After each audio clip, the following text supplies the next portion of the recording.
السلام علیکم ناظرین، زه یم واجد الله او تاسو ګورئ زما فیسبوک او یوټیوب چینل. امید لرم چې خبرې او ژوند به مو ښه تېرېږي. ناظرین کرام، پرون د پاکستان تحریک انصاف سکرټریټ چې کومه دی هغې باندې ریډ شوی دی او دا ریډ پې د پاکستان چې کومه ممتاز او مایناز پولیس دی د اسلام آباد دا پې هغوی کړی دی.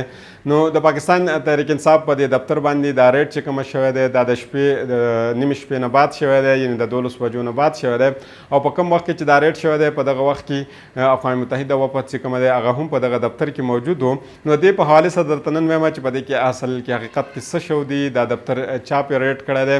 او د دې سره سره د پاکستان تحریک انصاف څه موقف دی دا هم زه ستاسو مخې ته ږدم. نو د پاکستان تحریک انصاف وینا دا ده چې د دوی په دې دفتر باندې دا ریډ د شپې شوی دی، دا ریډ د دوی په دې دفتر باندې غیر قانوني شوی دی او دوی ته نوټسز نه دي میلاو شوی. د نوټسز نه بغیر د دوی په دې دفتر باندې ریډ شوی دی. نو دوی به دا اوس په عدالت کې چیلنج کوي او په عدالت کې به د دوی دا څومره نقصان چې شوی دی دا به هم چیلنج کوي او د دې سره سره چې څومره ډیمیج د دوی شوی دی د دې دا نقصان به کلیم کوي او د دې سره سره به دوی قانوني کاروایي هم کوي او د قانوني کاروایي سره سره به په 2-3 ورځو کې دا دوی په دې دفتر باندې چې کومه سیل دا ډیسیل شوی دی دا به دوی ډیسیل کوي، یعنې دوباره به د خپل دفتر دوی په ورځ 2 کې کولاوي او په دې باندې چې کومه پابندي لګېدله دا پابندي به دوی ختموي. خو د پاکستان تحریک انصاف د وکیل وینا دا ده چې نوټسز خو میلاو شو دی، خو دا نوټسز غلط سړی ته میلاو شو دی، غلط کس ته ځکه میلاو شو دی چې دوی وایي دا پراپرټي 3 کاله مخکې د یو بل کس په ملکیت کې وه او هغه بل کس چې و سرتاج علي صاحب و د هغوی په ملکیت کې وه، خو 3 کاله مخکې دوی دا پراپرټي د هغوی نه اخیستې ده او 3 کاله مخکې دا پراپرټي د پاکستان تحریک انصاف چې ملکیت جوړ شوی دی. د سی ډي آی د قانون مطابق دا وي چې کله فرست آنر وي، یعنې اولنی چې کومه مالک وي د پراپرټۍ هغه چې کله دا ټرانسفر کړي نو د هغې نه بعد چې څومره قانوني کاروایي کېږي نو هغه په اولني کس باندې نه کېږي بلکې د کم کس چې آخري مالک وي د دې پراپرټۍ نو قانوني کاروایي د هغې خلاف کېږي. نو پاکستان تحریک انصاف وینا دا هم ده چې د سی ډي آی کې دننه د پاکستان تحریک انصاف په نوم باندې دا پراپرټي ده، یعنې دا د سرتاج علي صاحب په نوم باندې نه ده، دا پراپرټي د پاکستان تحریک انصاف ملکیت دی او په سی ډي آی کې دننه دا ښکاره دی. نو هغې دا ویلي دي چې دا کومه نوټسز دی سرتاج علي صاحب ته لیږل نو په کار دا چې دا نوټسز پاکستان تحریک انصاف ته میلاو شوی وی.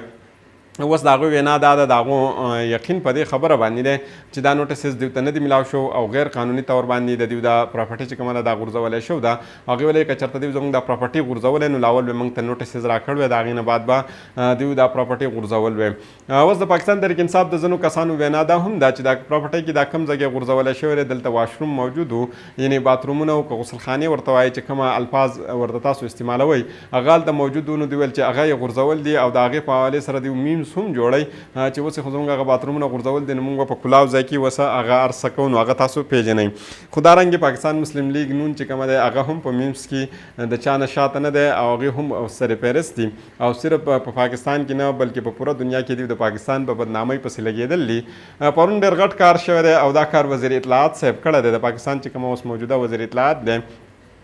یعنې شهباز شریف صاحب تللی و د مسلمانانو چې د ټولو نه اهم رهنما کومه و هغه د دې دنیا نه تللی و، د هغې د تعزیت دپاره زموږ شهباز شریف صاحب زموږ وزیر اعظم شهباز شریف صاحب هلته تللی و.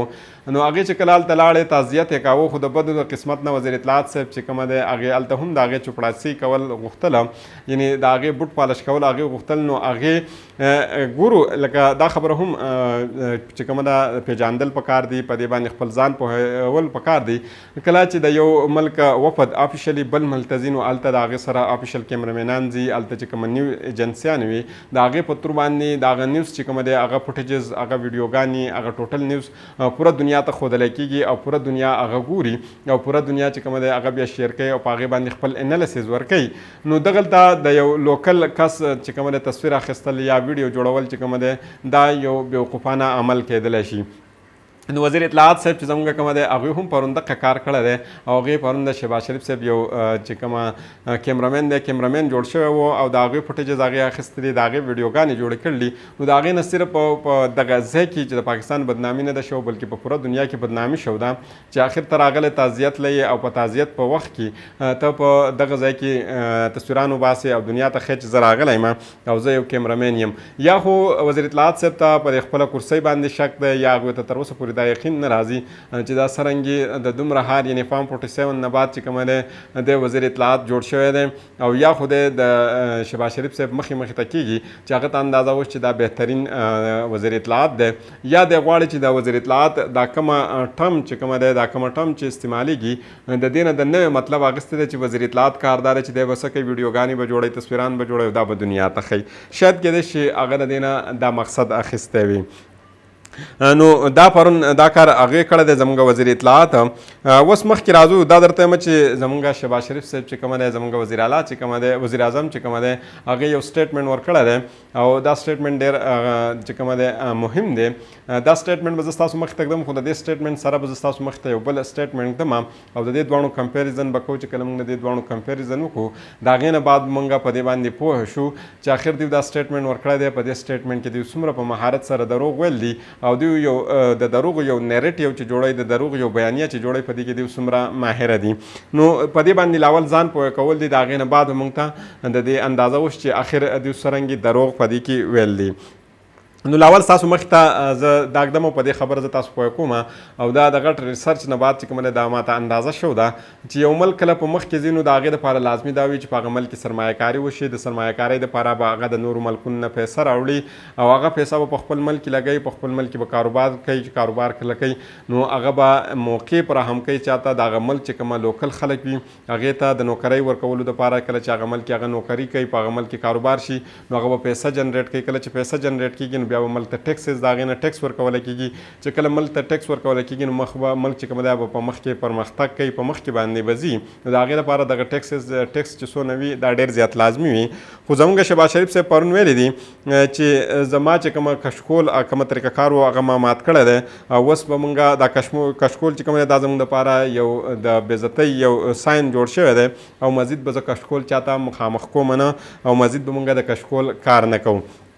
هغوی پرون شهباز شریف صاحب چې کومه دی د یو ای د آی ټي کمپنیانو سره چې شراکت دارۍ متعلق په ایونټ کې یو ټیبل سیشن و یو د هغې یو خطاب کړی دی او په هغه خطاب کې دوی ویل چې موږ به اوس د متحده عرب امارات نه قرض نه اخلو بلکې موږ به مشترکه سرمایه کاري غواړو د متحده عرب امارات نه او تعاون د دوی نه غواړو چې زموږ سره باهمي مفاد کې دوی دغه وکړي کمپرومایز وکړي زموږ سره حصه وکړي زموږ سره شراکت داري وکړي خو که تاسو ته یاد وي چې کله دوی د پاکستان د پرایم منسټر هغه چارج سنبال کړی و نو په هغه وخت کې دوی یو دوه سټیټمنټ ورکړی چې په هغې کې یو سټیټمنټ دوی ورکړی چې بیګر کین ناټ بي چوزر او دویم هغې دا ویلي چې هغه به خپلې کپړې خرڅې کړي خو په پاکستان کې به وړه ارزان کړي خو هغه دواړه سټیټمنټ کې موږ ولدو چې د هغې نه بعد په تاریخ کې د پاکستان په تاریخ کې د اولنی وزیر اعظم دی چې د دنیا نه د په سوال باندې پیسې زیاتې راوړلي او دا موږ هم لیدلي چې په هغه وخت کې ډوډۍ په 10 روپۍ وه او چې کله هغه دا اعلان وکړ نو بیا ډوډۍ 10 روپو ته په پاکستان کې ورسېده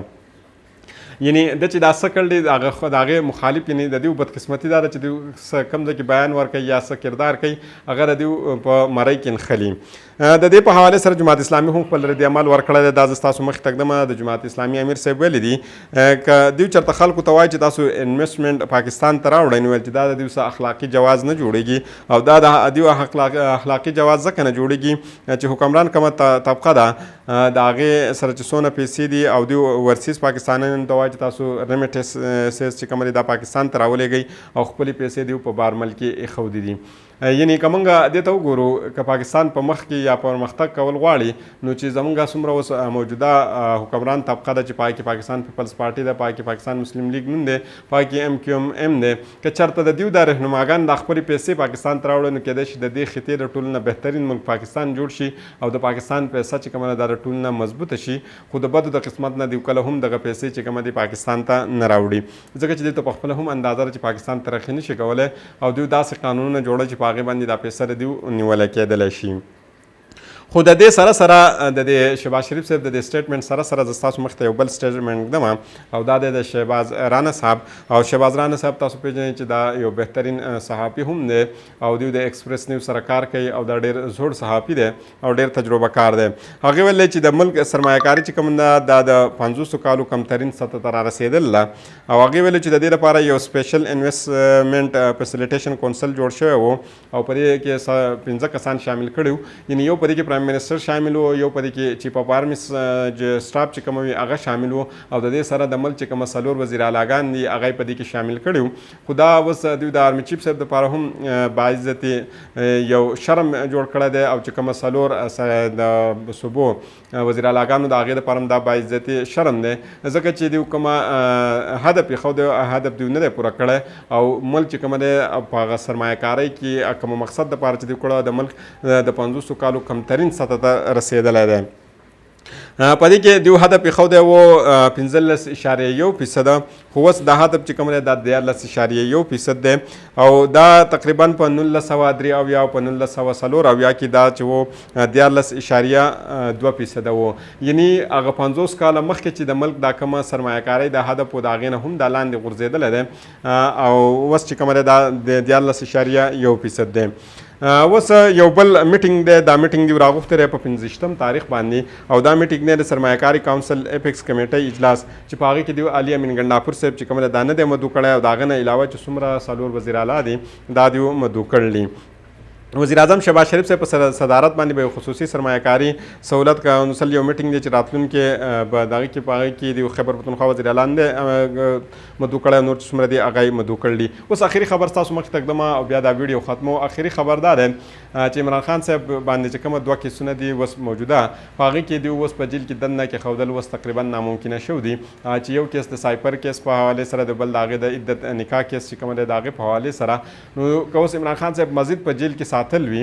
نو د هغه دپاره به دوی دا کار کوي چې توشخانه کیس به دوی دوباره راوباسي، دا دوباره به یې راسپړي، او چې کله دا کیس دوباره دوی راوسپړي نو په هغې کې به دوی کوشش کوي چې دا 1.5-2 میاشتو پورې دا کیس چې کوم دی په طریقې سره ایکسټینډ